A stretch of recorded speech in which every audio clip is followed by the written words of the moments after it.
হাসিনা যা বলবে সেটাই বাস্তবায়ন হওয়ার সম্ভাবনা আছে। গতকাল সংসদে যে বিষয়গুলো হয়েছে সেটা দেখেছেন নিশ্চয়ই। ৭১ সালের স্বাধীনতা বিরোধী ভূমিকার জন্য জামাত ইসলামী ক্ষমা চায়নি। এখনো বিষয়টি নিয়ে এখন বিষয়টি নতুন করে ভাবার সময় এসেছে বলে মন্তব্য করেছেন বিএনপি মহাসচিব মির্জা ফখরুল ইসলাম আলমগীর, যিনি স্থানীয় সরকার মন্ত্রীও বটে। আমার প্রশ্নটা হলো, বাংলাদেশের রাজনীতিতে একটা স্বাধীনতার যুদ্ধের বিষয়টা ফয়সালা না করে কোনো একটি দলকে রাজনীতিতে রাখা এবং তাকে কেন্দ্র করে সবসময় রাজনীতি হওয়াটা কিভাবে দেখেন? না, প্রথমত হলো যে এটা কথা তো সত্য, আমাদের মহান মুক্তিযুদ্ধে একটা বিরাট শক্তি ছিল যারা বাংলাদেশটা চায়, এবং স্বাধীন বাংলাদেশের পরেও তারা বুক ফুলিয়ে চলছে এবং এখন পর্যন্ত চলছে। মুক্তিযুদ্ধকালীন সময় জামাত ছিল একটা মিলিটেন্ট ফোর্স হিসেবে দ্বিতীয় সারিতে, প্রথম সারিতে ছিল কিন্তু মুসলিম লীগ। 1970 পর্যন্ত বাংলাদেশের আওয়ামী লীগের পরে যদি পলিটিক্যাল ফোর্স থাকে, শক্তিশালী ফোর্স, সেটা ছিল মুসলিম লীগ। মুসলিম লীগ সরাসরি স্বাধীনতার যুদ্ধে তারা বিরোধিতা করেছে। তারা বেশিরভাগ শান্তি কমিটিগুলোতে মুসলিম লীগের যারা নেতৃবৃন্দ তারা ছিলেন। আমাদের যে পাকিস্তান জমানাতে মধ্যবিত্ত, উচ্চ মধ্যবিত্ত, এমনকি নিম্নবিত্ত এই মানুষগুলো তারা প্রায় সবাই মুসলিম লীগ করতেন। আর জামাতের অবস্থা ছিল অনেকটা তখন এনসিপির মতো, এবং জামাতের যারা নেতৃত্ব, আপনি দেখেন গোলাম আজম সাহেব থেকে অন্যান্য যারা আছেন, তারা আজকে হাসনাত সার্জিসদের যে অবস্থা, 70 সনে তাদের অবস্থা ঠিক ওইরকমই ছিল, নট মোর দ্যান দ্যাট। তো সেই অবস্থাতে তারা যেভাবে ইনুস সাহেবের সাথে এনসিপি যুক্ত হয়ে গেল 24 সনে, ঠিক ইয়াহিয়া খান, টিক্কা খানের সঙ্গে জামাত ওই সময় এনসিপি হয়ে অল অন এ সাডেন সেভাবে যুক্ত হয়ে গেল। ফলে জামাতের 1947 সন থেকে 1971 সন পর্যন্ত একটা প্রেক্ষাপট, আর 1971 সনের মার্চ মাস থেকে আজকে পর্যন্ত জামাতের আরেকটা উপাখ্যান। এটা হলো রিয়েলিটি। এখন জামাতের বক্তব্য হলো যে ঠিক আছে, আমরা তো এনসিপি এখনকার প্রেক্ষাপটে, কিন্তু আমরা তো মুসলিম লীগ নয়, তো মুসলিম লীগ নিয়ে আপনি কেন কথা বলছেন না? তাদের মুসলিমের রাজনীতিতে নাই, এখন কেন কথা বলবে? ওটাই তো, তারা আপনারা মুসলিম লীগ নিয়ে কথা বলছেন না, মুসলিম লীগের কারো বিচার করছেন না। তারা বলছেন মির্জা ফখরুল সাহেবের বাবা তিনিও মুসলিম লীগার ছিলেন, তিনিও তো সংসদ সদস্য ছিলেন, তো তার বিচার কেন হবে না? আমরা কেন জামাত? আমরা তো এনসিপি, কচি বাবু, কচি খোকা, এত বাচ্চা ছেলেদেরকে কেউ কেউ কোনো বিচার করে? আমরা তো ওই সময়টাতে অবুঝ শিশুর মতো আমাদের মনে হয়েছে একটা অখণ্ড পাকিস্তান থাকলে ভালো হয়, ইসলাম জিন্দা রাহা হ্যায়, হ্যাঁ, তো ইত্যাদি ইত্যাদি জিনিসগুলো আমাদের মনে হয়েছে। আমরা ফুলাফান মানুষ। তো এখন আমরা বয়স্ক হয়ে গেছি, বয়স্ক হওয়ার পরে আমরা এখন যারা আছি, আমরা এখন আমাদের অতীতের যারা মুরব্বী আছেন, যারা মারা গেছেন, ফাঁসিতে লটকায় ফেলছেন, তাদের ব্যাপারে কেন আমাদেরকে দায়ী করছেন? আমরা তো এই প্রজন্মে স্বাধীন বাংলাদেশে জন্মগ্রহণ করেছি। যদিও আমরা জয় বাংলা বলি না, পতাকা আমাদের ভালো লাগে না, রবীন্দ্রসঙ্গীত বা রবীন্দ্রসঙ্গীত আমাদের ভালো লাগে না, কিন্তু নজরুল গীতি তো আমাদের ভালো লাগে। আমাদের নজরুল ইসলাম হিন্দু মানুষ এসে কেন দাঁড়িয়ে রাখবে, লম্বা লম্বা চুল রাখবে? রবীন্দ্রনাথের কথা বলছেন? হ্যাঁ হ্যাঁ হ্যাঁ, এটা আমাদের ব্যক্তিগত অভিরুচির ব্যাপার। রবীন্দ্রনাথ যদি আমাদের মতো দাঁড়িয়ে রাখতেন, এক মুষ্টি দাড়ি, খোঁচা খোঁচা দাড়ি, আমাদের মতো চুল কাটতেন, পাজামি পরতেন, আমরা তার জিনিসগুলো মেনে নিতাম। এভাবে অনেকের আমরা মেনে নেই। অনেক হিন্দুদের সাথে এখন ধরেন এই যে পিনাকির সাথে আমাদের ভালো সম্পর্ক আছে না, যে আমাদের ভালো সম্পর্ক আছে, হিন্দু বলে তো তারা সেটা কাউকেই করে না। কিন্তু রবীন্দ্রনাথকে নিয়ে তাদের মেন সমস্যা হলো যে এত বড় বড় দাড়ি, তারা আবার ডাকে গুরুদেব। সেই গুরুদেবের সঙ্গীত আমরা গান গাবো, আমার সোনার বাংলা, আমরা ভালোবাসি, এসছে আমাদের বিষ খেয়ে মরে যাওয়া ভালো। এটা হলো একান্ত তাদের ব্যক্তিগত অনুভূতি। সেই অনুভূতির জায়গায় তারা বলছে এটা তো কোনো ক্রিমিনাল অফেন্স না, এটা আমাদের একটা ব্যক্তিগত অনুভূতি। আমাদের এখন রবীন্দ্রনাথকে দেখতে ভালো লাগে না, যেভাবে বঙ্কিমের মুসলমানদের দেখতে ভালো লাগতো না। এই জিনিসগুলো এখন এই সময়টাতে তাদের বক্তব্য হলো ঠিক আছে, আমরা যদি এখন বলি যে ঠিক আছে, আমরা 71 সনে আমাদের পূর্বপুরুষ, আমাদের উত্তরসূরি যারা ছিলেন তারা মারাত্মক ভুল করেছে, অন্যায় করেছে, আমাদের লাভটা কি? তারেক রহমান সাহেবকে আমাদের ক্ষমতায় বসাবেন, জাতীয় সরকার করবেন, আমাদেরকে কারো 4-5টা মন্ত্রী দিবেন, মিনিস্টার দিবেন? যদি তা না দেন তো অযথা আপনি পেটেও দিবেন না, পিঠেও মারতে চাইবেন, পেটে খাবারও দিবেন না, কিল মারার গোসাই। তো এই যে কথাবার্তাগুলো সরকারের যারা লোকজন আছে তাদের এই কথাবার্তা শুনে আসলে জামাতের লোকজন তার মেজাজ হারিয়ে ফেলছে। না ঠিক আছে যে এতকাল আমরা একসাথে থাকলাম, আপনি তো ইন্ট্রোডাকশনই বললেন যে দীর্ঘদিন রাজপথে একসাথে করলাম, জামাত মানে এখন জামাত বললে বিএনপি চলে আসে, বিএনপি বলে জামাত চলে আসে। ওই সময় একটা ইয়ে ছিল, মানে টার্ম তৈরি হয়ে গেছে বিএনপি। হ্যাঁ, ওই সময় যেমন লাইলি মজনু, হ্যাঁ, লাইলি মজনু, সিরহি ফরহাদ। তা লাইলি মজনু সিরহি ফরহাদ যেভাবে প্রেমের রাজ্যে একটা বিরাট ব্যাপার, হ্যাঁ, তো তদ্রূপ বাংলাদেশের রাজনীতিতে জামাত বিএনপি বা বিএনপি জামাত এই জোটের যে একটা রূপরেখা, এদের যে একটা মহব্বত, এতে যে একটা প্রেম, প্রেম, এবং একে অপরের সঙ্গে পাশাপাশি দাঁড়ালে মনে হয় দুটো চাঁদ দাঁড়িয়ে আছে, এবং তাদের চেহারা সুরত কথাবার্তা মানে দুটোই মনে হবে যেন পূর্ণিমার চাঁদ দাঁড়িয়ে আছে। বিএনপির একটা লোক জামাতের একটা লোক পাশাপাশি দাঁড়িয়ে রাখেন, আর বিএনপির একটা লোক আওয়ামী লীগের একটা লোক দেখবেন বলে কন্ট্রাস্ট করবে, মিলবে না, কিন্তু জামাত আর বিএনপির লোক মিলিয়ে দেন। এই যে এত মহব্বত, সেই মহব্বতের জায়গাতে এখন বন্ধু আমার মানে কি যেন বলে, বউ নিয়ে আমার বাড়ির সামনে দিয়ে রঙ্গ করে হেঁটে যায়, বুকটা ফেটে যায়।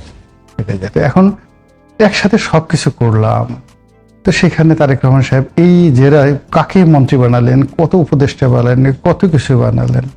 আচ্ছা, এখন বাংলাদেশের রাষ্ট্রপতি পদে যদি আমিরের মানে সভাপতি, জামাতের সভাপতি বানানো হতো, বিএনপি কি কোনো ক্ষতি হতে বলেন তো? এটিকে জামাতে এতটুকু ন্যায্য আশা করতে পারেন এতদিনের একটা সম্পর্ক? তা না করে তাকে বলা হচ্ছে এখন বিরোধী দলীয় নেতা। এই বিরোধী দলীয় কোন নেতা যতবার শুনে তার মন খারাপ হয়ে যায়। সে প্রথমে আশা করেছে যে সে মনে করেন যে তারা ক্ষমতায় আসবে, 100% ক্ষমতায় আসবে, এবং বিএনপি থাকবে তৃতীয় বৃহত্তম দল, সেকেন্ড হবে এনসিপি। এটা তো তাদের প্রচারণার ছিল। তখন তারা চিন্তা করলো, আমরা ওই সময় আমরা উদার করেছিলাম যে ঠিক আছে, যদি আমরা ওইরকম ভাবে সরকার গঠন করি, এনসিপি দ্বিতীয় বিরোধী দল, বিএনপি তৃতীয় বৃহত্তম দল, তারপর আমরা তাদেরকে 3 থেকে 4-5টা মন্ত্রী দেবো, মির্জা ফখরুলকে মন্ত্রী বানাবো, তারেক রহমান সাহেবকে মন্ত্রী বানাবো, এবং দেখে বলে সালাউদ্দিন সাহেবকে মন্ত্রী বানাবো। এটা নিজেরা চিন্তা করছে। তো বললো যে সেখানে আমরা দ্বিতীয় বৃহত্তম দল হলাম, আমাদেরকে নিয়ে কোনো কথাবার্তাই তারা বলছে না, খালি খোটা দেয় বিভিন্ন ভাবে। এটা একটু শুনবো ভাইয়ের কাছ থেকে। জি, একটু শুনেন আর কি। মাসমাল ভাই, একটা বিষয় মানে একটা রিসেন্টলি অনেক আলোচনা হচ্ছে, আপনারা করছেন যে অন্তর্বর্তীকালীন সরকার বাংলাদেশকে পাকিস্তানিকরণ করার একটা প্রচেষ্টা চালিয়েছে, এটা কিন্তু আলোচনায় আছে। তা আমার প্রশ্ন একটা জায়গায়, যে 71 সালে বাঙালি জাতি জয়লাভ করলো, জয়লাভ করবার পরে তো একটা বিজিত দল এখন পর্যন্ত সেই একই যুদ্ধ চালিয়ে যেতে হচ্ছে। সেটা মানে হয়তো অস্ত্রের যুদ্ধ না, সেটা হয়তো ন্যারেটিভের যুদ্ধ বা কোনো একটা আদর্শিক যুদ্ধ। সেইটা কি করলে কোনো একটা জাতির জন্য সে সমাধানটা কোথায়? সমাধান কি কেউ চাচ্ছে? যদি আপনি সমাধান না চান, আপনার কাছে কি মনে হয় না যুদ্ধ চলছে আমাদের মধ্যে এখন পর্যন্ত? এটা রাজনীতি চলছে রে ভাই, যুদ্ধ টুদ্ধ কিছু না, রাজনৈতিক যুদ্ধ। হ্যাঁ, রাজনৈতিক যুদ্ধ যদি বলে এটাকে আমি এটা যুদ্ধ মনে করি না ভাই আসলে ওইভাবে। এটা হলো একটা রাজনৈতিক পরস্পরকে দোষারোপ করা, করে নিজের সুবিধাটা লাভ করা। মূল ঘটনা এখানেই। কারণ এরা কিন্তু, যেমন আমি আর কথা বলি, যেমন আওয়ামী লীগ কিন্তু কখনোই স্বাধীনতা বিরোধী শক্তিকে শেষ করতে চায় নাই, তাদেরকে ব্লেম দিতে চাইছে, কখনোই শেষ করতে চায় নাই। তারা কিন্তু জামাতকে নিঃশেষ করতে চায় নাই, জামাতকে নিঃশেষ করে একটা মানে ভান করছে। এবং এই জামাত যতদিন জীবিত থাকবে ততদিন তাদের মুক্তিযুদ্ধের চেতনা নিয়ে রাজনীতিটা সেটা বজায় রাখতে পারবে। মূল ঘটনাটা এখানে দেখেন, মুক্তিযুদ্ধের চেতনা যেটা, এটা তো আপনাদের তখনই শেষ হয়ে যাওয়ার কথা ছিল, হয় নাই কেন? তারপরে তারা সবাই এটা নিয়ে রাজনীতি করছে। আওয়ামী লীগ কি প্রকৃত পক্ষেই, আওয়ামী লীগের যারা ছিল তারা সবাই কি মুক্তিযুদ্ধের চেতনা ধারক বাহক ছিল? যদি থাকতো, তারা একটা দেশে, নিজের দেশের মানে সম্পদ, অর্থ বিদেশে পাচার করে দেওয়া, বিদেশে যে আনন্দের সেকেন্ড হোম করা এবং সেখানে যে বসবাস করার পরিকল্পনা করা, বাস্তবায়ন করা, এটা কি মুক্তিযুদ্ধের চেতনার মধ্যে পড়ে ভাই? পড়ে?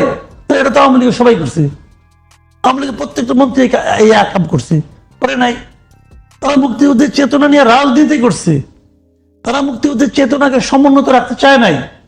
এই দেশের মুক্তিযুদ্ধের চেতনাটা সাধারণ মানুষের মধ্যে আছে। আওয়ামী লীগ, বিএনপি, জামাত কারোর মধ্যে ছিল না কখনো। তারা সবাই এটা নিয়ে যার যার মতো করে পলিটিক্স করছে। এটা না তো যেমন এখন যেমন হচ্ছে আপনার, এখন দেখবেন কিছু লোকের হয়ে গেছে, মানে সোল এজেন্সি নিয়ে নিছে। 24শে জুলাই আন্দোলনের সোল এজেন্সি, জুলাই আন্দোলনে কি এটা ছিল যে যে লোক আমি মানে আপনার রিক্সা করে টাকা নাই, আমি 2 কোটি 3 কোটি দামে গাড়ি চালাবো, এটা কি জুলাই আন্দোলন? নিঃসন্দেহ না। ছিল। এরা তো সবাই এখন ওই আন্দোলনের সিপাহসালার হয়ে দাঁড়িয়ে গেছে। এই যে চেতনা নামে যা কিছু হয়, চেতনা শব্দটাই বাংলাদেশে ব্যবহৃত হচ্ছে একটা বাণিজ্য করার জন্য, একটা ধান্দা করার জন্য, একটা রাজনীতি করার জন্য। কি মুক্তিযুদ্ধের চেতনা, কি জুলাই চেতনা, একই জিনিস, একই জিনিস। কোটার বিরুদ্ধে আন্দোলন করছে, এখন তারা জুলাইয়ের কোটা চালু করে নাই। জুলাই যারা শহীদ হয়েছে তাদের আপনি ভাতা দিচ্ছেন, এখন যারা মুক্তিযুদ্ধে শহীদ হয়েছে তাদের ভাতা দেন না কেন বলেন আপনি? মুক্তির যোদ্ধাদের দিচ্ছেন, জুলাই যোদ্ধা দিচ্ছেন, দেন, আমার কোনো আপত্তি নাই। কিন্তু মুক্তি জুলাইয়ের যারা শহীদ হয়েছে তারা ভাতা পাচ্ছে, মানে শহীদ মুক্তিযোদ্ধারা পাচ্ছে না। শহীদ মুক্তিযোদ্ধা পাচ্ছে যারা নাকি মুক্তি, এরা কি সবাই মুক্তিযোদ্ধা ছিল? এরা কি সবাই জুলাই যোদ্ধা ছিল নাকি ভাই? মিছিল বিরুদ্ধে মারা গেছে অনেকে, গুলি খেয়ে মরছে, এলেবেলো গুলিও তো হয়েছে। এরা তো সবাই জুলাইতে শহীদ, তো মুক্তিযুদ্ধের শহীদ নাই, নাই শহীদ মুক্তিযুদ্ধে। অবশ্যই আছে, ওদেরকে আপনি কি দিচ্ছেন? তো কোটা তো আপনিও চালু করছেন ভাই। এইগুলো সব হলো নাটক, সব হলো কি আপনার এক একটা শব্দ উচ্চারণ করে ওই শব্দ নিয়ে পলিটিক্স করে। এদের তো আর কোনো পলিটিক্স নাই, এদের কারো পলিটিক্সের মধ্যে দেশ নাই, কারো পলিটিক্সের মধ্যে দেশের নাগরিক নাই, কারো পলিটিক্সের মধ্যে মানুষের জীবনযাত্রা মান উন্নয়নের কথা বলা নাই। এদের সবার পলিটিক্স হলো চেতনা, কারণ ওটা দেখা যায় না, চেতনা ধরা যায় না। আমি যেটা বলবো এটাই চেতনা, কারণ আমি ক্ষমতায় আসছি এখন। এখন ধরেন আপনি একটা কথা বলি, ধরেন আওয়ামী লীগের একজন লিডার, সে যদি এখন জুলাইয়ের চেতনা নিয়ে আলোচনা করে, তাহলে কেউ করতে দিবে? এটা তোমার চ্যাপ্টার, ওটা আমার চ্যাপ্টার, কারণ আমি এনসিপি করি। আমি হলাম যে জুলাই চেতনার থেকে গজিয়ে ওঠা পলিটিক্যাল পার্টি। অতএব জুলাই চেতনা নিয়ে যা আমি যেটা বলবো এইটাই অথরিটি, আমি অথরিটি, এর বাইরে কারোর কথা শোনা যাবে না। যে আওয়ামী লীগ করছে মুক্তিযুদ্ধের চেতনা নিয়ে। এখন জামাতের চেতনাটা কি বলেন তো আপনাকে? জামাতের চেতনা হলো মুক্তিযুদ্ধের বিরোধিতা করা, কারণ তারা ওই যুদ্ধে হারছে। সেই ওয়ারে সে হারছে রে ভাই। এখন সে সুযোগ পাইছে একবার যে আমার হারাটা, যে আমারটাই যে প্রকৃত যুদ্ধ ছিল, আমার নীতিটাই যে ঠিক ছিল, এটা ইনে বেনিয়ে তারে নেড়ে করে এস্টাবলিশ করার জন্য জামাত এখন ফাইট করছে। তাহলে আপনি পড়েন, আমি 71-এ ভুল করছি, 71-তে আমি হারছি রে ভাই, আমি তো হারছি। এই দেশটা তো আমার সঙ্গে যুদ্ধ করেই তো দেশটা স্বাধীন হয়েছে, তো আমি তো হারছি, আমি তো হারার কথা স্বীকার করি না। ওইটা স্বীকার করতে আমার লজ্জা লাগে।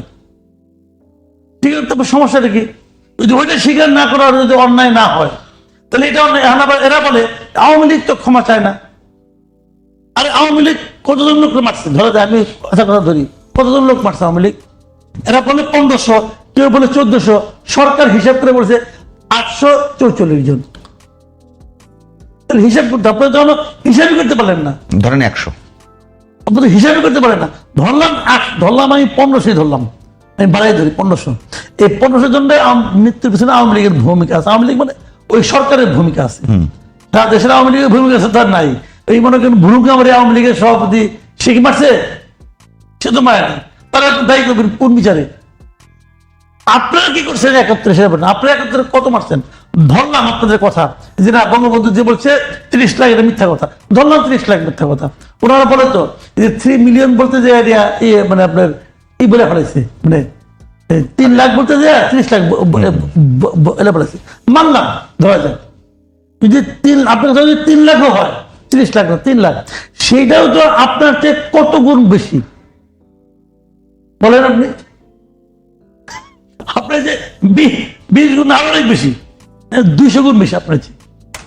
না আমার প্রশ্ন, আপনি কামাল ভাই একটা বিষয় বাংলাদেশের, আমি প্রশ্নটা হয়তো করছিলাম যেটা হয়তো আপনি ইয়ে করেন, যেটা হলো বাংলাদেশে এখন পর্যন্ত যে অভিযোগটা এসছে যে পাকিস্তানিকরণ চলছে, একটা পায়তারা চলছে এবং অন্তর্বর্তীকালীন সরকার সেটা মানে চেষ্টাও করেছে।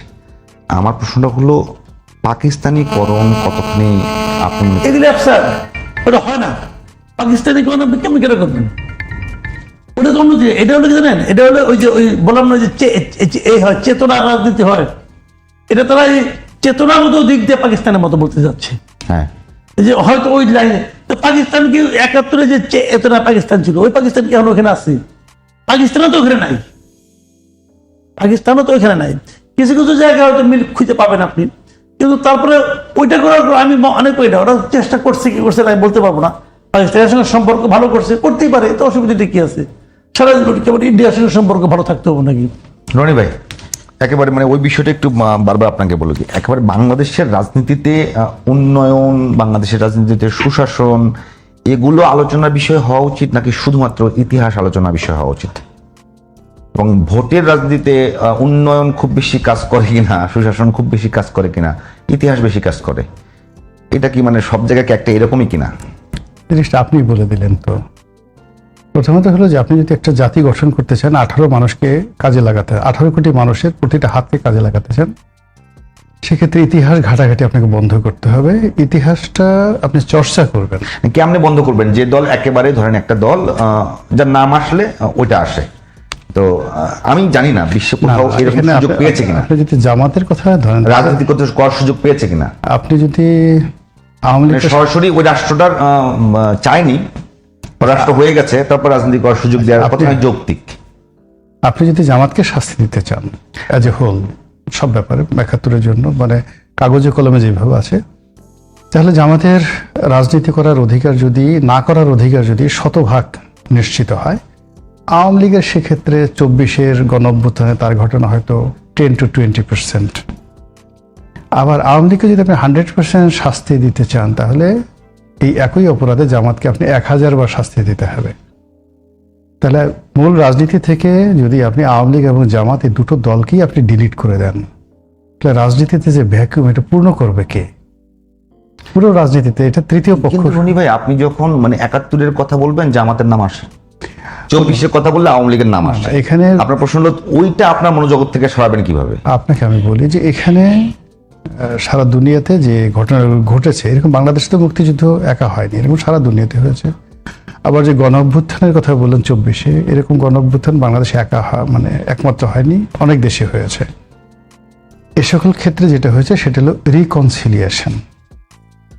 রিকনসিলিয়েশন করা হয়েছে, অর্থাৎ যারা নিরপরাধ তাদেরকে রাজনীতিতে একীভূত করা হয়েছে, আর যারা ক্রিমিনাল অফেন্সের সাথে জড়িত তাদেরকে কঠোরভাবে নিরপেক্ষভাবে বিচার করা হয়েছে। এখন জামাতের যে সমস্ত লোকজন আছে, আপনি তাদেরকে মরণোত্তর বিচার করেন, এবং বিচারটা যদি নিরপেক্ষ হয়, তাহলে জামাতের যে এই প্রজন্ম আছে তারা অটোমেটিক্যালি বলবে যে আমাদের আসলে ৭১ ভুল হয়েছে। কিন্তু আপনি তো অবিচার করেন, অত্যাচার করেন, অনাচার করেন, যত করেন ততই তারা মনে হবে যে পাকিস্তান জমানায় ভালো ছিলাম, দেশ ছিল পাকিস্তান, নেতা ভালো আইয়ুব খান। আপনি এই স্লোগান ফিরাতে পারবেন না। এটা বঙ্গবন্ধুর জমানাতে তার আপন আত্মীয় এই স্লোগান দিত। এর কারণ হলো যে দেখেন, আমরা যেই লাউ সেই কদু বলেছি, বা এর সাথে শেখ হাসিনা ভালো ছিল, ইট ডাজ নট মিন যে আমরা শেখ হাসিনাকে ফলো করেছি। এর মূল কারণটা হলো যে ডক্টর মোহাম্মদ ইউনূসের কাছ থেকে আমাদের যে এক্সপেকটেশন ছিল তার ধারের কাছে তিনি যেতে পারেননি। মূলত তাকে রাগিয়ে দেওয়ার জন্য, তাকে তাচ্ছিল্য করার জন্য, তাকে অপমান করার জন্য আমরা যেই লাউ সেই কদু মানে শেখ হাসিনাকে স্মরণ করছি। আবার ধরুন যখন তারেক রহমান সাহেব এলেন, আমরা কিন্তু সবাই আশা করছি যে উনি ভালো করেন, শব্দে ভালো করেন। এখন উনি যদি ভালো না করেন, তখন আমরা বলবো সিনিসু ভালো ছিল, এসে শেখ হাসিনাই ভালো ছিল। এটা হলো রাজনীতির একটা নর্মাল, ইংরেজিতে বলা হয় ফেনোমেনা, এর বাইরে যেতে পারবে না। কিন্তু এখানে আপনি যদি বারবার আপনি জামাতকে তার ভুলগুলো বোঝাতে না পারেন, এখন মুক্তিযুদ্ধ, বিপ্লব, এই যে আমরা এখন 24-এর বিপ্লবের যারা মাস্টার মাইন্ড ছিলেন, এখন তারা কেউ বলছে আমরা মাস্টার মাইন্ড না, আমাদেরকে ব্যবহার করা হয়েছে। কিন্তু তারা যদি সফল হতেন, তারা সবাই বলতেন আমি মাস্টার মাইন্ড। আপনি দেখেন মাস্টার মাইন্ড হওয়ার জন্য পাগল হয়ে গেল। এখন গণ অধিকারে যারা লোকজন তারা বললো যে আমরা মাস্টার মাইন্ড, আরেকজন বললো না তারেক রহমান সাহেব মাস্টার মাইন্ড। মানে একটা সময় যখন মাস্টার মাইন্ডটা হলো, মোটামুটি 2 মাস 3 মাস যাবৎ কে মাস্টার মাইন্ড, যে যার মতো। আমিও 2 বলার চেষ্টা করলাম যে আমিও তো মাস্টার মাইন্ডের অবস্থা হয়ে গেছি। এখন যদি আমাকে বলা হয় যে ভাই যে তোমাকে আমি 100 কোটি টাকা দেবো, তুমি খালি মুখ দিয়ে বলো গোলাম মোল্লা রনি মাস্টার মাইন্ড, আমি মরে গেল, চিতেই যাবো, কিন্তু এখন আর আমি মাস্টার মাইন্ড হব না। বাস্তবতা হলো যে ওইটা ফেল করেছে। তো এখন বর্তমান যে জমানাটা আছে, সেই জমানাতে আপনি মানে কাউকে শারীরিকভাবে পরাজিত করেন, ওটা সাময়িক, কিন্তু কাউকে যদি মানসিকভাবে, বুদ্ধিবৃত্তিকভাবে তার ভিতরে ভয় ঢুকিয়ে দিতে পারেন, তাহলে ও আজীবনের জন্য নির্মূল হয়ে যাবে। জামাত কেবলমাত্র একটা দল নয়, এটি একটি আদর্শ, এটি একটি বিশ্বাস, এবং এটি একটি চেইন।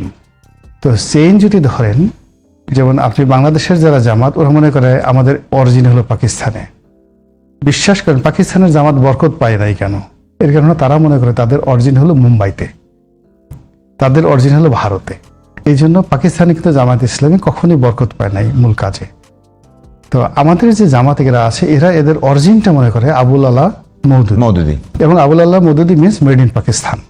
আর পাকিস্তানের জামাত তারা মনে করে এই আবুল আলা মওদুদি যখন এই দলটি প্রতিষ্ঠা করেন, এটি করা হয়েছিল ভারত থেকে, এবং এটা কংগ্রেসের একটা কন্টেম্পোরারি অক্সিলারি ফোর্স হিসেবে। আজ যেভাবে এনসিপি জামাতের বি টিম, তখন কংগ্রেসের বি টিম ছিল এই মাওলানা আবুল আল্লাহ মওদুদি টু ফেস যাকে বলা হয় মুসলিম লীগ, মুসলিম ফেস করে। এবং তারা এই জামাতের মেইন ছিল অখণ্ড ভারত।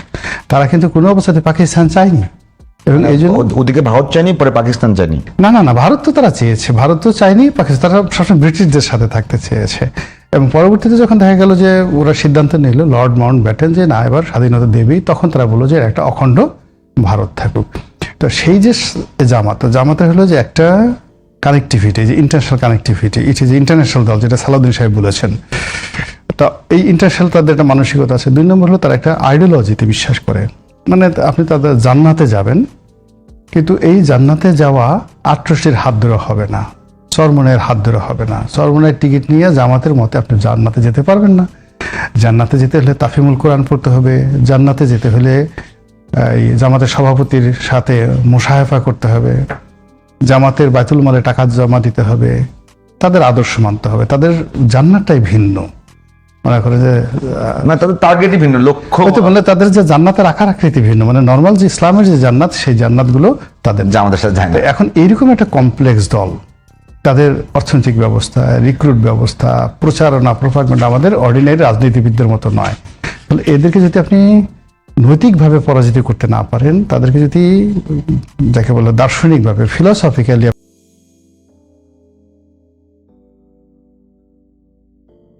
কথা বলি, কিছু কিছু বিষয় আছে, কিছু কিছু বিষয় দেখলে অটোমেটিক কিছু কিছু বিষয় মনে পড়ে। আপনি জামাতকে বাংলাদেশের রাজনীতিতে সক্রিয় রেখে আপনি বলছেন ভাই চেতনা চর্চা খুব বেশি ভালো না, সেই চেতনা চর্চা কি বন্ধ করতে পারবেন? এটা বন্ধ করা কঠিন হয়ে যাবে, কারণ আমাদের দেশের সাধারণ মানুষের মধ্যেও কিন্তু ওই চেতনার চর্চার যে ব্যাপারটা ঢুকিয়ে দেওয়া হয়েছে। আমরা ওভাবে এখন ভাবতে ভালোবাসি। আমরা যখন প্রতিপক্ষকে আক্রমণ করি, যখন আর কিছু না পাই, তখন চেতনা নিয়ে প্রশ্ন উঠাই। আপনি দেখবেন অনেক সময় ধর্মীয় নানা বিষয় নিয়ে আলোচনা হয়। ধর্মের এই ধারাটা কি ঠিক না ঠিক, হাদিসে কি বলছে, কোরআনে কি বলছে, এটা বাহাস হয়। যখন নাকি এক পক্ষ হারতে নেয়, তখন সে চটকে বলে কি তাহলে কিন্তু আল্লাহ মানো না, মানে প্রাসঙ্গিক না, কিন্তু ও বলে দিল আল্লাহ মানো না বলে আপনাকে মানে এমন একটা অবস্থা ফেলাবে, আপনি যা কিছুই বলবেন আপনার জন্য মায়ের। এটা হলো ওই জিনিস। তাহলে কি তুমি 24 ই করো না, মানো না? তাহলে তুমি জুলাই মানো না? তাহলে তুমি মুক্তিযুদ্ধ মানো না? আরে ভাই, মুক্তিযুদ্ধ মানা, জুলাই মানা, 24 মানা, এগুলির সঙ্গে আমার বর্তমান জীবনযাপনের কি সম্পর্ক? 24-এর উপর নির্ভর করে কি কেউ চলে? যারা 24-এর সিপাহসালা তারা চলে? চলে না। মুক্তিযুদ্ধের উপর, মুক্তিযুদ্ধের চেতনার উপর নির্ভর করে কি কেউ চলে? কেউ চলে? মুক্তিযুদ্ধ এটা ছিল যে তুমি প্রতিপক্ষকে গুম করে ফেলাবা, ছিল। মুক্তিযুদ্ধ এটা ছিল যে তোমার কোনো কথাই বলতে দেবো না, একটা কিন্তু প্রতিষ্ঠা করবো। মুক্তিযুদ্ধের মহানায়ক বলি বঙ্গবন্ধুকে, উনি নিজেই তো করছে এই কাম। উনি এক নায়কতন্ত্র কায়েম করে নাই, করছে তো। তো মুক্তিযুদ্ধের সবচেয়ে বড় নায়ক সে ছাড়া আর কে? সবচেয়ে বড় নায়ক সে রে ভাই। সে কি মুক্তিযুদ্ধের চেতনাকে তারা দিতে প্রতিষ্ঠা করছিল? এখন কেউ তো প্রশ্নের উঠছে না, বলবে না বঙ্গবন্ধু নিয়ে কিছু বলা যাবে না। কেন বলা যাবে না? কেন? এ মানুষ না, কিন্তু মহামানব হয়, মহামানব নিয়ে প্রশ্ন করা যাবে। আমি প্রশ্ন করবো, আপনি উত্তর দিবেন। যখন আপনি উত্তর দিতে না পারেন, তখন আপনি বলেন প্রশ্ন করা যাবে না। সমস্যা আছে ওই জায়গায়। তো কাজে চেতনা আলাপ না করা ভালো। এই যে বললেন না যে রনি ভাই, ওটা ইতিহাস, ইতিহাস থাকুক, ইতিহাস থাকুক। আমি ধরেন আপনার, আমি বিদ্যুৎ দিয়ে আলোচনা করব, আমি সায়েন্স নিয়ে আলোচনা করব। এখন এটা কেমনে আবিষ্কার হলো? যতবার আমি লাইট জ্বালাবো ততবার কি আপনি আমাকে শিখাবেন যে বিদ্যুৎ কেমন করে আবিষ্কার হয়েছিল, বাল্ব কিভাবে আবিষ্কার হলো? ততবার আপনি শিখাবেন আমাকে ওটা? আমি সুইচ দিব, বাল্ব জ্বলবে, বাল্বে দেখে আমি কাজ করব। গরম লাগতেছে, আমি এসি চালাবো। কারণ এসি চালাতে গেলে আপনি যদি বলেন তুমি যে এসি চালাচ্ছ, তুমি কি জানো এসিটা কে আবিষ্কার করেছে এবং এই আবিষ্কার করতে গিয়ে তার কত কষ্ট হয়েছে? তুমি কি এটা জানো? আমরা প্রতিবার আমাকে জানান, একসময় কিন্তু রাগ করে এসি চালাবো, গাছ তুলে বই থাকবে, একসময় এরকম বলবো। তো এখন হচ্ছে আমাদের কাছে ওই জিনিসটা, তাই আমাদের এখন সামনের দিকে অগ্রসর হতে হবে। আমাদের এখন মূল লক্ষ্যটা কি? দেখেন, পৃথিবীর যে কোনো জাতির কথা বলেন আপনি, যখন সামনের দিকে আপনি অগ্রসর হবেন, আপনার মূল কথা হলো যে দেশে যা লোক আছে সবাইকে ঐক্যবদ্ধ করতে হবে। আমাদের দেশে রাজনীতি মানেই বিভক্তির রাজনীতি। আমাদের দেশে রাজনীতি মানে আমি আমার সব ঠিক, তোমার সব ভুল, তোমার কিন্তু একটা ভুল নাই। আপনি আজকে বলেন তো ইয়েদেরকে, এই যে জামাত, এনসিপি, বিএনপি, সবাইকে বলেন যে 14 বছর তো শেখ হাসিনা ছিল, 14 বছরে শেখ হাসিনা কি কি ভালো কাজ করছে বলেন, জিজ্ঞাসা করেন, সবাই বলবে সব খারাপ, হাসিনা সব খারাপ, হাসিনা কোনো ভালোই নাই বলবে। আবার আওয়ামী লীগের একজন জিজ্ঞেস করেন যে বিএনপি তো 2 দফা ক্ষমতায় ছিল 91-এর পরে, বিএনপি কি কি ভালো কাজ করছে? বিএনপি কোনো ভালো কাজই করে নাই, সব খারাপ। তো এই যে সব খারাপ আর সব ভালো, এর যে রাজনীতি, এটার অর্থই হলো যে আমি থাকবো, তুমি থাকবাই না, তোমাকে আমি দেশেই থাকতে দেবো না, তোমাকে আমি পারলে বঙ্গোপসাগরে এনে ডুবাই দেবো, পারলে ডুবাই পারতেছে না, তুমি কথাই বলতে পারবে না, তোমার কথা বলার নিষেধ। তাহলে এইভাবে দেশ অগ্রসর হবে? আপনি আমাকে আপনি কোন দিকে নেবেন? কেন আমি আওয়ামী লীগকে খারাপ বলবো, আবার কেন আমি বিএনপিকে খারাপ বলবো? এটা কি আলোচনার বিষয়? আলোচনার বিষয় হলো যে আমার সন্তানের লেখাপড়া কে ভালো হবে, আলোচনার বিষয় হলো আমার ভবিষ্যতের কি হবে, আলোচনার বিষয় হলো আমার বাজার দর কত হবে, আলোচনার বিষয় হওয়া উচিত আমি যে ইনকাম করি সেটা নিয়ে আমি জীবন চালাতে পারবো কিনা। ওইটা বলেন না ভাই, ওই আলোচনায় কেউ নাই, ওই আলোচনা করতে হবে। আর যদি রাজনীতির কথা বলেন, আপনি আলোচনা করতে বলেন যে আপনি আমাকে বললেন না যে তুমি জুলাই চেতনা নিয়ে আলোচনা করো, আপনি জুলাই চেতনা নিয়ে আলোচনা করলে আপনি বলবেন যে না আওয়ামী লীগ নিষিদ্ধ, কারণ আওয়ামী লীগ গণহত্যা করছে। গণহত্যার বাপ তো তোমরা করছো, তোমরা যেটা করছো তো গণহত্যার বাপ ওরা, দাদা তার হচ্ছে বেশি। তো তোমার ইলেকশন তোমার তুমি করতে পারবো না। তাহলে শুধুমাত্র এই দুইটাকে বাদ দিতে থাকে শুধু বিএনপি। রনি ভাই, এখন অন্য এই বিষয়টা বাদ অন্য একটা বিষয়ে কথা বলি। খুব সম্প্রতি একটা বিষয় দেখেছেন যে এনডিটিভির সঙ্গে সম্ভবত কথা বলেছেন শেখ হাসিনা, তিনি বলেছেন যে এবছরই দেশে ফিরবেন, এটা নিয়ে খুব আলোচনা হচ্ছে। এর মধ্যে যুক্তরাষ্ট্রের একটা মিশনের এক ভদ্রলোক একটা মানে ফটো কার্ড খুব বেশি হচ্ছে, তিনি আবার বলেছেন যে শেখ হাসিনা সম্ভবত জেলখানা অথবা বিদেশেই তার মৃত্যুবরণ করতে হবে। আপনি কোনটা বিশ্বাস করেন? মানে আমাদের আসলে রাজনীতিতে যে ঘটনাগুলো ঘটছে কোনোটাই তো প্রেডিক্ট করার আমরা যেভাবে প্রেডিক্ট করেছি এভাবে ঘটেনি। যেমন শেখ হাসিনা যতদিন ক্ষমতা ছিল, ইনক্লুডিং এই যে আমি, মাসুদ কামাল সাহেব, আমরা যারা আছি, আমরা মনে করছি যে ওনার মৃত্যু না হওয়া পর্যন্ত জাতি বোধহয় রক্ষা পাবে না। এখন শেখ হাসিনা যতদিন আছেন ক্ষমতায় থাকবে না এরকম আমাদের একটা বিশ্বাস হয়ে গেছিল, এরকমভাবে ক্ষমতা। কিন্তু বাস্তবতা আল্লাহ এমন একটা খেলা খেলে দিলেন, সেখানে এখন উনি দেশের বাইরে। আবার তারেক রহমান সাহেব দেশের বাইরে ছিলেন, আমরা সবাই তার প্রতি সিম্প্যাথাইজ ছিলাম, কিন্তু তিনি বাংলাদেশে আসবেন, প্রধানমন্ত্রী হবেন, বিএনপির অনেক লোক স্বপ্ন দেখতে, কিন্তু এটা যে বাস্তব হবে, এত দ্রুত বাস্তব হবে, এত ড্রামাটিক্যালি হবে, এটা কিন্তু আমরা কেউ কল্পনা করিনি। আবার ডক্টর মোহাম্মদ ইউনূস উনি ক্ষমতায় আসছেন, আমি তারেক রহমান সাহেবের সাথে পরে বলতে পারবো না, কিন্তু এই আগস্ট মাসের 5 তারিখের আগে স্বয়ং তারেক রহমান সাহেবও চাইতেন যে একটা অন্তর্বর্তীকালীন যে কোনো সরকার ব্যবস্থা আসুক এবং তারা 5 বছর খুব সুন্দরভাবে দেশটা চালাক। এটা উনি নিজে অনেকের কাছে বলেছেন যে রাতারাতি আওয়ামী লীগ চলে যাওয়ার পর এটা ট্রানজিশনে যদি বিএনপি আসে তাহলে যে পেইনগুলো থাকবে ওইটা আসলে বিএনপির পক্ষে সম্ভব নয়, মধ্যবর্তী। তাহলে সেই অর্থে ধরেন আওয়ামী লীগ তো ফ্যাক্টর না, কিন্তু বিএনপির একটা মানসিক প্রস্তুতি ছিল যে ইউনূস সাহেব 5 বছর থাকবে। কিন্তু 3-4 মাসের মাথায় গিয়ে আমরা ধৈর্য হারিয়ে ফেললাম। আমরা বললাম যে অদ্ভুত, এই মানুষ আসলো কোত্থেকে, এরকম তো অদ্ভুত মানুষ আর কখনো আসেনি। ফলে ওনার প্রতি দেখেন এখন উনি আমার এই মুহূর্তে যদি বাংলাদেশে ইংরেজিতে আমরা যদি বলি most regrettable man alive ever in Bangladesh, জীবিত অবস্থায় যে মানুষ সবচেয়ে বেশি সংখ্যক মানুষের ঘৃণা, বিদ্বেষ, অপমান, অপদস্থর মানে কেন্দ্রবিন্দুতে ছিল, সেটা কিন্তু ডক্টর মোহাম্মদ ইউনূস এই মুহূর্তে। আপনি আমরা তাই মোর দ্যান দ্যাট নট কেন, আপনি এখন দেখেন তার মতো এই মুহূর্তে বাংলাদেশে আপনি দাঁড়িয়ে আছে, কোনো সমর্থক নাই, কেউ তাকে ভালোবাসে না, যারা আছে সবাই তাকে ঘৃণা করে। এই 18 কোটি মানুষের মধ্যে এখন এটাকে আপনি যে শেখ হাসিনার কথা বললেন, শেখ হাসিনা তার 6 কোটি মানুষ, তার যে দলের একটা লোক তাকে অপছন্দ করে না, সবাই তাকে ভালোবাসে। আবার এমনি অনেক যে লোক আছে তারা দেখবেন নিরপেক্ষ, যে না ঠিক আছে এই জিনিস ভালো মন্দ মিলিয়ে, অর্থাৎ তাকে যেভাবে যদি 5 কোটি লোক ঘৃণা করে 5 কোটি লোক ভালোবাসে। ইউনূস সাহেবের অবস্থা কি? অথচ এটা হওয়ার কথা ছিল না। দ্য পলিটিক্যাল সিচুয়েশন, আমি যেটা বোঝাতে চেয়েছি যে উনি ছিলেন মানে ইভেন বঙ্গবন্ধুর চাইতেও ওয়েল অ্যাকসেপ্টেড, অর্থাৎ উনি আগস্ট মাসের 8 তারিখে যে শপথ নিলেন, 8 তারিখে ওনার জনপ্রিয়তা, বঙ্গবন্ধু 10ই জানুয়ারিতে বাংলাদেশে আসছেন, তার জনপ্রিয়তার সে কোনো অংশে কম ছিল না।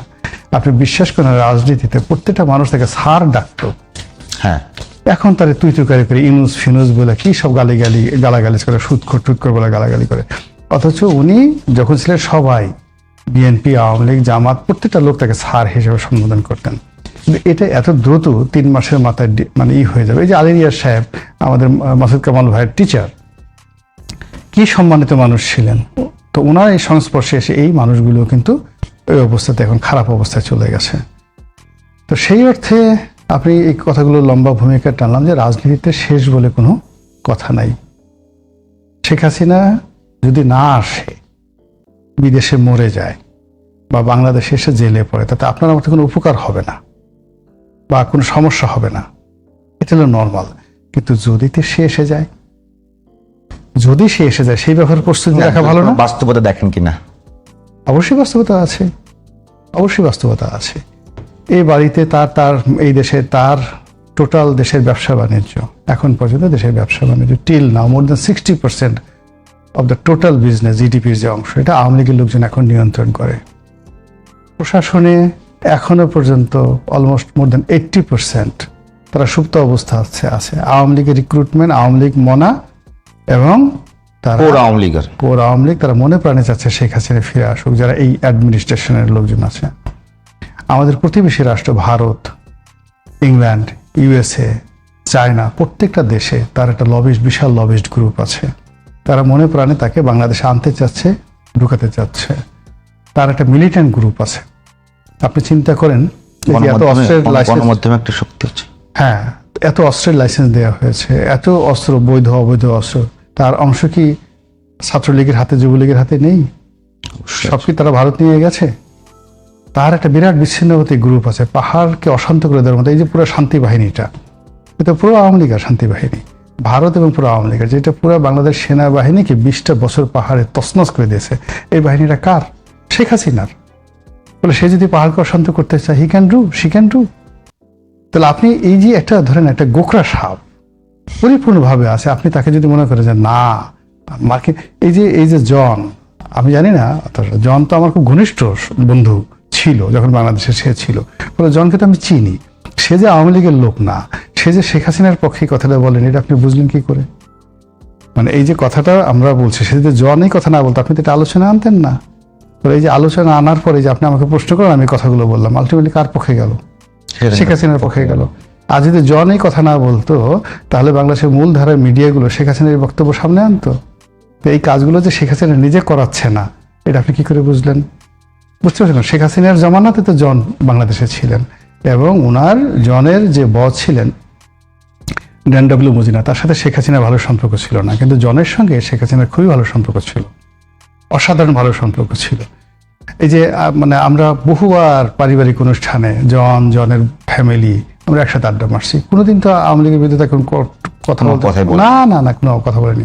ফলে এই যে জিনিসগুলো হচ্ছে, ফলে সে আসতে পারে, এটাকে ধরে নিয়ে সে আসতে পারে, যে কোনোভাবে আসতে পারে, উড়ে আসতে পারে, হেলিকপ্টার আসতে পারে, হেঁটে আসতে পারে, সীমান্ত পার হয়ে আসতে পারে, ভারত তাকে যে বাংলাদেশে পাঠাতে পারে, আমেরিকা থেকে বাংলাদেশে পাঠাতে পারে, অথবা দেখো সবকিছু রেডি করে সে সোজা একটা প্লেনের টিকিট কেটে আসতে পারে।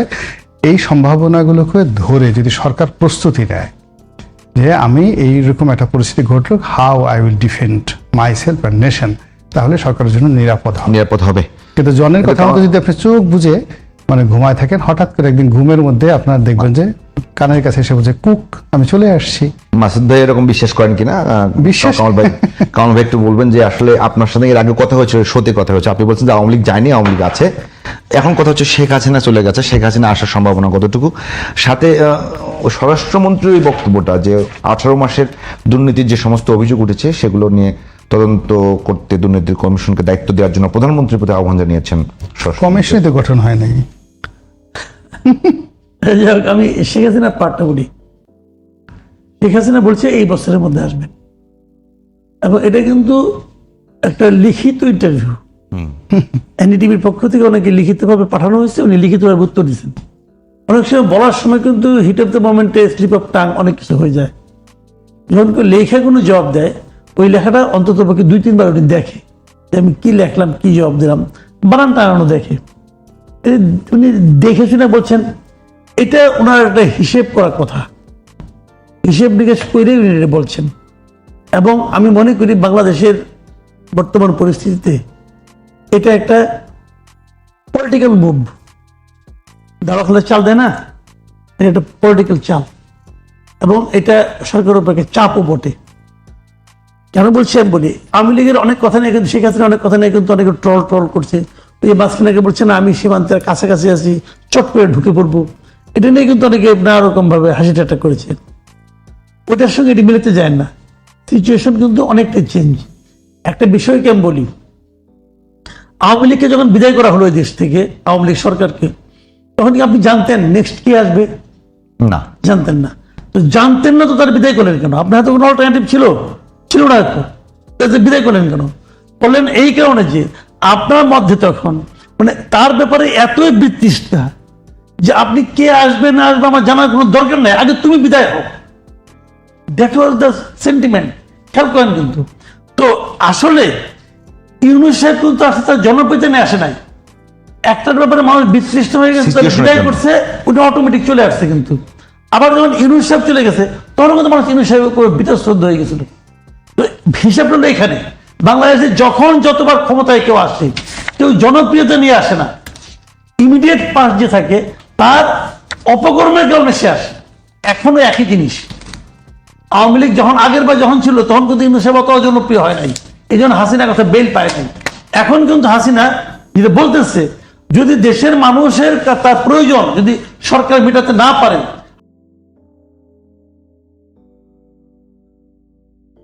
হাসিনা যা বলবে সেটাই বাস্তবায়ন হওয়ার সম্ভাবনা আছে। আমি কিন্তু একটা কথা বলে শেষ করি, হাইপোথেটিক্যালি।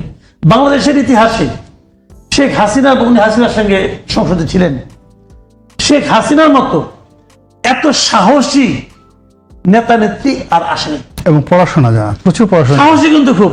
আপনি একটা হিসাব বুঝেন তো, ভয়ের হাইপোথেটিক্যালি শেখ হাসিনা প্লেনে করে এয়ারপোর্টে চলে আসলো, মানলাম হাজার হাজার লোক গেল না, গভর্নমেন্ট কারফিউ দিল, হ্যান দিল, ত্যান দিল, হইলো, তাকে কে রিসিভ করবে? পুলিশ রিসিভ করবে, কারণ উনি একটা ফাঁসির আসামি। ওনাকে আইনে কি সঙ্গে সঙ্গে ফাঁসিতে টাঙ্গাই দিব? না। তা পারবো না।